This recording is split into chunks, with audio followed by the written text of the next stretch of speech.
Pour rester connecté avec Lumière d'Islam via nos réseaux sociaux, une seule adresse, Lumière d'Islam TV.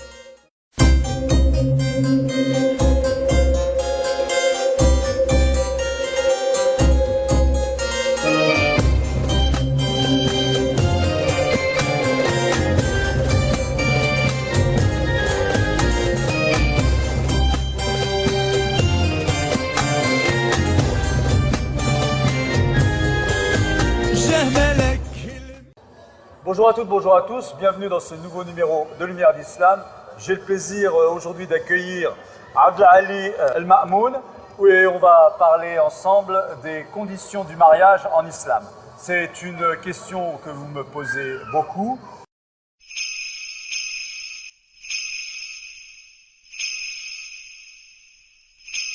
Abdelali, bonjour. Bonjour, salam alaikum à toi et à tous les téléspectateurs et spectatrices qui nous écoutent. Ravi de vous recevoir à nouveau, vraiment. Enchanté. Je commence donc cet entretien en posant la question suivante. Est-ce qu'on est obligé de se marier en islam pour avoir une relation avec une femme? Ben oui, en effet, l'islam régule l'envie sexuelle de la même manière qu'il régule le besoin de nourriture, de boisson. Eh bien, là aussi, en matière de relations conjugales, l'islam exige là aussi que tout cela soit canalisé de manière à ce qu'elle soit dans le licite et dans lequel on va garantir la filiation de la descendance. Et cela dès l'avènement sallallahu. En effet, le mariage existait déjà auparavant. Il n'y avait pas de Qu'est-ce relation. qui a changé en fait? Simplement, la manière, des conditions juridique de la validité du mariage religieux. Là, en l'occurrence, il s'agit de l'accord du tuteur légal de l'épouse, de son mandataire, en l'occurrence son père ou son frère ou un membre de sa famille, voilà, chez qui elle vit. Il faut donc les témoins, il faut une dot, là aussi. À l'époque du prophète, cette dot-là était souvent spoliée par le conjoint.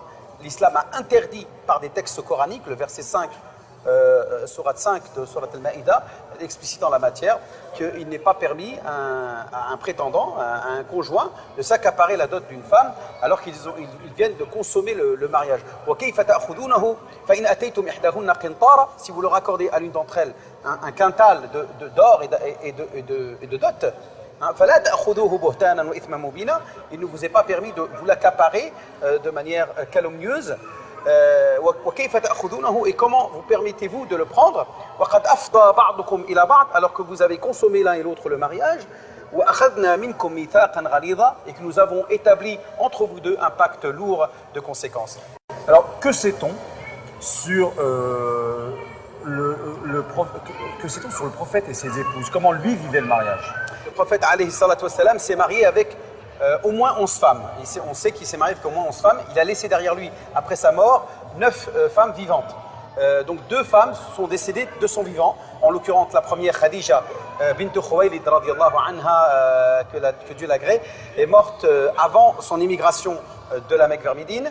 Et puis enfin aussi Zaynab bint Khuzayma, qui est elle décédée la 8e année de l'Hégire, avant lui, de 2 ans avant son décès à lui, qu'on appelait al Masakin, la mère des pauvres, puisqu'elle était tout le temps aux petits soins pour les nécessiteux de la ville de Médine.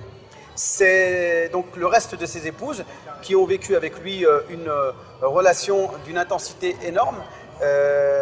Toutes étaient jalouses les unes des autres. Il y a eu beaucoup de péripéties dans leur relation entre elles. Même des versets du Coran sont venus corriger certains de leurs comportements. La sourate l'interdiction, sourate al-Tahrim, ya ayyuhan nabiyyu lima tuharrimu ma ahalla Allahu laka tabtaghi mardat azwajik, afin de satisfaire tes épouses, tu t'interdis certaines choses que Dieu t'a autorisées. Donc Dieu vient lui faire la reproche, et là on rentre dans toute un historique de cette cause de la révélation de cette sourate. Et donc effectivement, le prophète a su se comporter de la meilleure des façons, malgré toute cette tension émotionnelle qui régnait autour de lui à travers ses épouses.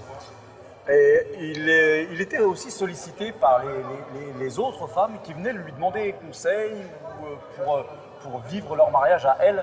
Oui, en effet, même des hommes aussi venaient l'interroger. Un jour, un homme est venu annoncer qu'il venait de se marier avec une femme, et qu'il voulait se marier avec une femme du moins. Et le prophète lui a dit, est-ce que tu l'as vue? Est-ce que d'abord tu l'as rencontrée, cette femme, avant de vouloir te marier avec elle? Il a dit non, je fais confiance en Dieu et je m'engage comme ça sans aller la voir. Je pense qu'elle devrait me convenir.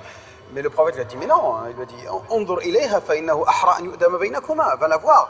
Peut-être que en elle, tu verras quelque chose, soit qui te plaît ou qui te déplaît, et qui va soit te motiver à confirmer ce mariage, ou au contraire, te dissuader et te faire marche arrière pour justement consolider et pérenniser ce mariage. Parce qu'une union doit avoir pour objet d'être pérenne jusqu'à la fin de la vie. On ne se marie pas pour divorcer. On se marie pour construire un foyer, pour construire un projet avec sa femme et ses enfants, pour construire un foyer et non pas pour, au contraire, aller dans le sens du mariage. Même si le divorce n'est pas une pratique interdite en islam. C'est par contre la chose licite qui est la plus détestable aux yeux d'Allah. Le prophète dit « Abghadul halal inda Allah at-talaq ».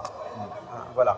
Alors, sur ces conditions du mariage en islam, du temps du prophète sallallahu alayhi wa sallam et des compagnons, est-ce que ces conditions ont évolué avec le temps? Quelle est la différence entre hier et aujourd'hui, dans les pays musulmans? Eh bien, à l'époque du prophète, les gens étaient d'un naturel, étaient dans un esprit de confiance, d'intégrité morale indiscutable et incontestable. Aujourd'hui, on ne peut plus se fier simplement au caractère verbal dans l'union du mariage. Par exemple, aujourd'hui, à l'époque du prophète du moins, le mariage se faisait de manière verbale. On prononçait le consentement, le consentement d'approbation dans lequel chacun approuve l'union du conjoint avec sa femme. Et en présence de témoins, on citait la dot de ce qu'il y avait à payer comme dot, etc. Et puis ça suffisait. Et aujourd'hui? Aujourd'hui, non. Aujourd'hui, on ne peut plus s'arrêter là. On est obligé d'inscrire ça dans des registres d'état civil pour que la filiation soit bien enregistrée, reconnue par ce qu'on appelle un agent administratif ou un officier d'état civil qui va enregistrer et mettre le cachet de l'administration française, par exemple de la mairie, même dans le monde arabe aussi. Ouais. En Algérie, au Maroc, dans plein d'autres pays. C'est le Qadi Tawthiq ou bien l'Adoul, au Maroc par exemple, c'est le Adoul qui va, ce qu'on appelle, effectuer ce mariage et va l'inscrire et l'enregistrer de manière administrative. Dans ce cas-là, est-ce que prendre un exemple concret, si un homme vient voir un imam en France et lui demande de le marier, et que cet homme et cette femme même n'ont pas l'intention d'aller soit à la mairie, soit avant, soit après, n'ont pas du tout l'intention de passer ensuite devant le maire. Eh bien, moi je refuse catégoriquement cette union pour deux raisons. Une raison d'abord juridique, puisque la loi française interdit un ministre du culte, c'est l'expression utilisée pour parler des imams, des rabbins, des curés, des pasteurs, etc. Donc tous les ministres du culte de toutes les religions confondues, de célébrer un mariage religieux s'il n'est pas précédé par un mariage civil.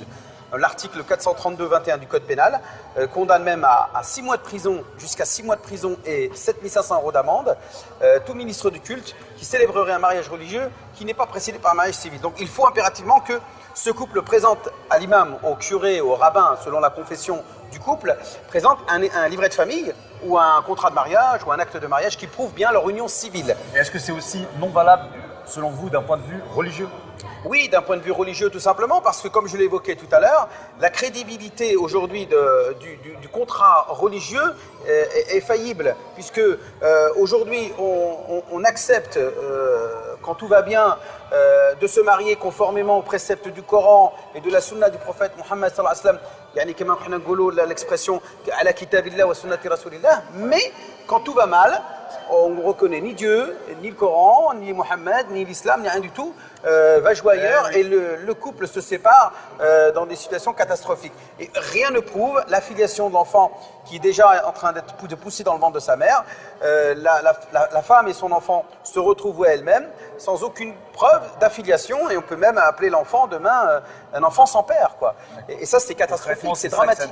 C'est dramatique. Donc il faut impérativement le mariage civil, et c'est pour cela que j'incite de manière très forte les couples qui voudraient, au nom d'une volonté de vouloir mettre l'islam en avant par rapport aux lois républicaines, ça n'est pas ça là, ça n'est pas là la question. On n'est pas là en train de dire qu'il faut privilégier la loi française par rapport à la loi musulmane. Loin de là, cette idée. Mais c'est simplement pour protéger civilement les intérêts de l'enfant et de sa mère que de conclure un mariage civil devant le maire. Autre question qui revient.